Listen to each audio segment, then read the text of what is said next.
Yeah, so let's talk about Shevchenko versus Fiorot last night. Let me say this. Shevchenko definitely proved once again that she is one of the best women fighters ever. It's either her or Amanda Nunes, all right, for accomplishments. There's no question. But how do I feel about Fiorot? I'm going to call her a French fighter because I don't really know how to pronounce her last name. Look, I've had training partners like this. I'm going to leave them all nameless. And, people get a little confused on this. And I'm not saying I don't too. Size is very important in fighting, right? So if you're a bigger person, you have a absolutely natural advantage. And I think sometimes people get confused why they're winning certain things. I've had training partners that, didn't necessarily have a ton of skill, but they were gigantic, right? And being gigantic, listen, you still got to learn the basics. But once you learn the basics on how to do something and you understand that you can use your size essentially to bully and win fights. And by the way, that French girl almost won that fight last night. Like that was a 3-2 fight, right?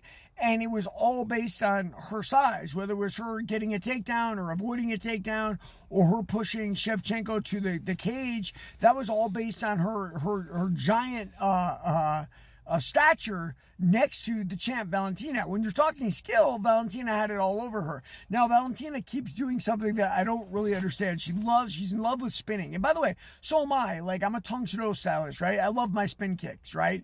But there's a certain time, especially at the top of the game, where you give them up. Shevchenko hit one back kick really nice late, but she tried a spin hook kick early that she missed. And if I remember correctly, she almost lost. She lost the title against Grasso doing a spin hook kick like that. Or was that Chris Weidman against Luke Rockhold? And maybe both of them, I don't know. Either way, guys, you got to be very conservative in the MMA with the flashy stuff. And even when it works, okay, it looks sexy for the judges, but you don't generally get a knockout out of it.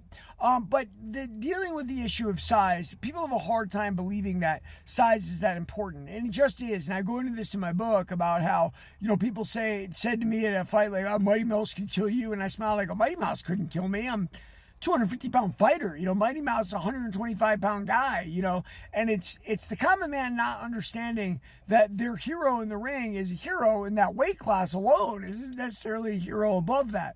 But listen, we all have to look at fighting from our perspective, our vantage point, our seat, right?